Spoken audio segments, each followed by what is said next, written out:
Amigos, estamos conversando con el diputado Alfredo Basti de Asamblea Uruguay. Sin duda, por estas horas el país analiza, lo hacen los analistas internacionales también, la situación económica del país y sobre todo hacen foco, ponen el acento en lo que es actualmente el déficit fiscal de la economía uruguaya. Incluso hay recomendaciones de organismos internacionales diciéndole al país por dónde deberían recortarse algunos gastos y de qué forma poder procesar un abatimiento de esas cuentas del Estado que están desbalanceadas. Pero nadie mejor que alguien que ha trabajado siempre en estos temas para que nos pueda explicar, como es el diputado Basti, cuál es la situación real de ese déficit fiscal, bienvenido, y cómo poder trabajar y procesar un camino de transformación o abatimiento de ese gasto. Bueno, en primer lugar, muchas gracias por la invitación. Es un gusto para mí estar aquí y poder compartir con ustedes unos minutos hablando de estos temas que hoy, que me es personal desde 2005, estoy trabajando en el Parlamento en esta área. Hay que enmarcar esto. Uruguay ha tenido en estos 14, 15 años un crecimiento permanente, muchas veces superando niveles históricos y en el conjunto superando niveles históricos. Nunca ha tenido el Uruguay un periodo de crecimiento como este. Eso trae, obviamente, algunas particularidades en la situación actual. Crecimos mucho, fundamentalmente en el entorno de 2009, 10, 11, 12, a veces con lo que se llama viento de cola, o sea, con el viento a favor del escenario internacional, pero en esos mismos momentos también hubo, como con la crisis con Argentina, con la corte de los puentes, la crisis internacional de 2008-2009, Uruguay, pese a todo eso, siguió creciendo. Pero en estos últimos tiempos, los problemas regionales, fundamentalmente de Argentina y Brasil, han de alguna manera condicionado ese crecimiento y ha disminuido ese crecimiento. Además de un escenario internacional con respecto a los precios de las materias primas menos favorable de lo que había existido antes del 2008. Uruguay se encuentra entonces en una situación de que sigue creciendo, se ha despegado claramente de la región en ese tema. Argentina y Brasil o han crecido o han decrecido, no han crecido o han decrecido, y Uruguay ha seguido creciendo. Uruguay de 2011 hasta la fecha ha crecido más de un 20%, mientras que Argentina y Brasil prácticamente no registran crecimiento, o en algún caso, si computamos lo que pasó en el 2018 en Argentina, que todavía no está cerrado, pero que aparentemente aproximadamente ha caído un 3%, bueno, es un problema que si bien Uruguay se ha despegado de los efectos, antes se decía que si Argentina estornudaba, Uruguay se resfriaba o le venía una pulmonía, como nos pasó en el 2002. Pero no hay duda que hay efectos, por más que logremos desacople de la situación regional y fundamentalmente de Argentina. Hay un tema que no nos podemos mudar de barrio, el desacople no puede llegar a mudarse de barrio.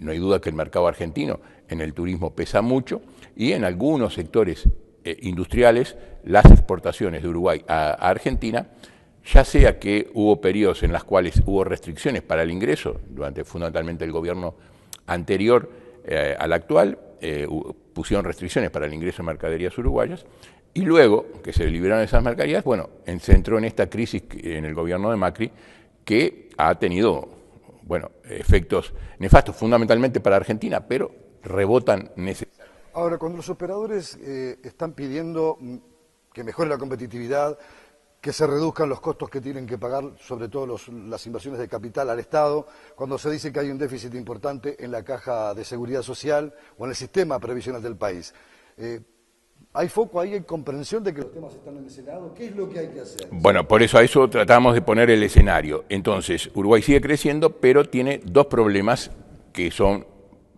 preocupación y ocupación del gobierno. Uno es el déficit fiscal y el otro es el nivel de empleo. El déficit fiscal, que se trata permanentemente de combatir, ha habido reducciones de los gastos superfluos, se puede decir, en la administración central, con menos funcionarios, con menos créditos de remuneraciones en la administración central. La administración central son los ministerios, pero hay un crecimiento del gasto endógeno. El gasto endógeno es aquel que no se aprueba en cada rendición de cuentas, sino que ya viene dado por leyes anteriores.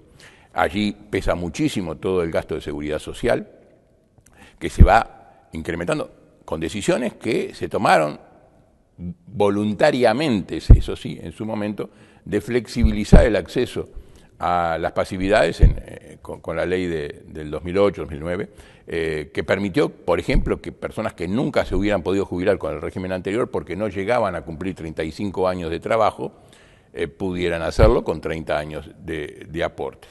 O, por ejemplo, el cómputo para las mujeres de un año de actividad por cada hijo que hubiesen tenido o que hubiesen adoptado, de manera de facilitar esa cantidad de años de trabajos. Y ahí hay que aportar capital. Y ahí eso es lo que se llama un gasto rígido. Eso es un gasto absolutamente rígido que se va aumentando.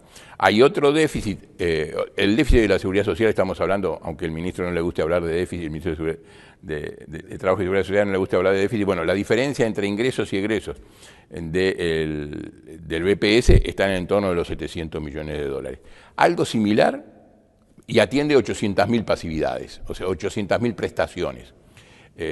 Algo similar es el déficit del Servicio de Retiros y Pensiones Militares, la caja, lo conocido como caja militar, pero que atiende solamente 50.000 prestaciones. Allí hay una gran diferencia. Y allí un poco entonces, un tema que cuando desde el sistema político, desde la oposición, se reclama medidas urgentes para abatir el déficit fiscal, bueno, cuando se plantearon medidas urgentes para abatir el déficit fiscal de la caja militar, la oposición no las acompañó.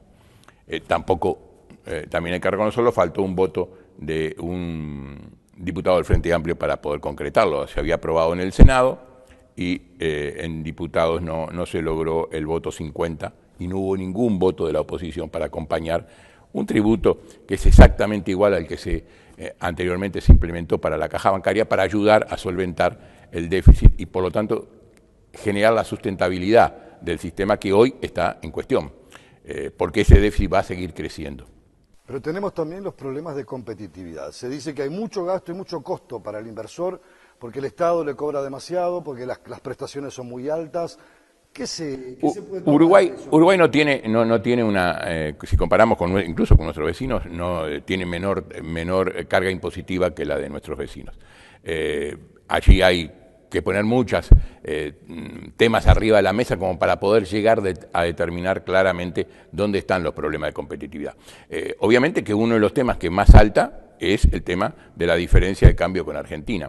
Y yo me pregunto, y le preguntaba a algún miembro de la oposición a través de las redes sociales que decían, el dólar en Argentina hoy está en 42.50, cuando empezó el gobierno de Macri estaba en 12, 13, o sea que ha habido una devaluación brutal en Argentina, y además no solucionada, porque si hubiera habido devaluación y bueno, luego empieza a crecer después de la devaluación, no, pero hoy está, como recién decíamos, está cayendo el producto, está cayendo el empleo, aumentando la pobreza, o sea que todos esos ajustes han traído un desbarajuste total de la economía argentina. Entonces, cuando dicen que ¿cómo podemos competir con una Argentina que tiene un dólar a 42? ¿Qué quieren que nosotros sigamos el ejemplo de un país que está en una crisis casi terminal?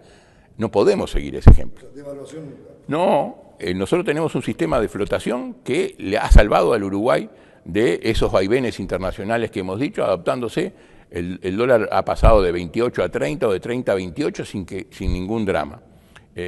Obviamente, en algún momento puntual, como en esta temporada turística, afectó a la llegada de turismo, pero no por el problema de Uruguay, sino porque Argentina ha perdido absolutamente poder de compra en Argentina y en Uruguay. ¿Y cómo pesa en el déficit fiscal el pago de la deuda uruguaya? Bueno, los intereses... ¿Se puede renegociar, se puede transformar? No, Uruguay tiene un muy buen perfil de deuda con tasas, gracias a tener el grado de inversor, con tasas muy convenientes. ¿No corremos el riesgo de perderlo? No, perdón, no en la situación actual. Si el déficit fiscal se mantiene en 4%, sí, vamos a tener problemas porque también va a aumentar la deuda.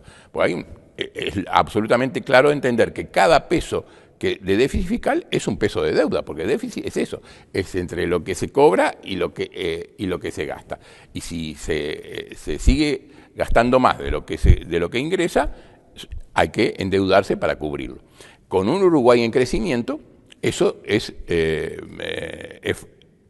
posible continuar. Y por eso la apuesta fundamental es, en primer lugar, al crecimiento. al crecimiento con equidad, como lo ha venido haciendo en estos 15 años seguidos el país, a generar más puestos de trabajo a través de ese crecimiento y por lo tanto promover inversiones como lo está promoviendo desde el gobierno. No estamos esperando que nos vengan a decir los organismos internacionales qué tenemos que hacer. Hace mucho tiempo que estamos promoviendo las inversiones. Inversiones que no son solamente para grandes empresas. Hoy las inversiones promovidas tienen un peso muy importante en cantidad de proyectos, las pequeñas y medianas empresas, que son las que generan más empleo además. Cuando dicen que hay empresas grandes que desaparecen y que esas son las que se llevan muchos puestos de trabajo con la quiebra o con el cese de actividades. Bueno, también, y lo ha dicho incluso hasta el presidente de la República, también están viniendo empresas. O sea, el balance sí, en estos últimos años ha sido de 40.000, pérdida de 40.000 puestos de trabajo, después de haber generado 300.000 nuevos. O sea que nos quedaríamos con 260.000 si tomamos los 14 o 15 años de gobierno que estamos analizando. Pero hay un impulso también a la búsqueda de empleo. Ayer salía el ministro Murro a hablar de que las empresas utilicen los beneficios que se está dando de estímulo al empleo, fundamentalmente al empleo para jóvenes y al empleo para mayores de 45 años, que son los sectores donde hay más trabajo. A través de la ley que plantea subsidios de aportes en este tema. Entonces, crecimiento por un lado, que trae también el crecimiento de los ingresos, y por otro lado, analizar esos gastos, ese gasto endógeno, que es muy difícil de bajar y que muchas veces tiene que tener decisiones de actualización de parámetros en la seguridad social. Para después de la pausa, diputado, ¿cómo se puede en un año electoral, por ejemplo, trabajar sobre el escenario de una modificación del actual sistema impositivo que tiene el país? ¿Es posible? ¿Es razonable? ¿Se puede hacer? Ya me lo contesta.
Estamos conversando con el diputado Alfredo Asti del Frente Amplio de Asamblea Uruguay. Le dejamos planteado antes de la pausa si este es un año en el que se puede modificar la carga tributaria en el país. Hay sectores de la economía que lo están pidiendo y piden un esfuerzo más fiscal desde el punto de vista de renunciar el gobierno para poder favorecer cierto ámbito de competitividad. ¿Cómo lo ve eso, diputado? Bueno, en este año que ha transcurrido, año calendario que ha transcurrido, fundamentalmente al sector agropecuario ha habido muchas medidas de apoyo a los sectores que estaban que eran más vulnerables a la situación internacional y por los problemas que podía haber de competitividad. Allí se hizo el tema del gasoil, el tema de la electricidad, el tema de los créditos, o sea que se han y se siguen tomando medidas y se siguen acordando medidas puntuales y transitorias para esta situación.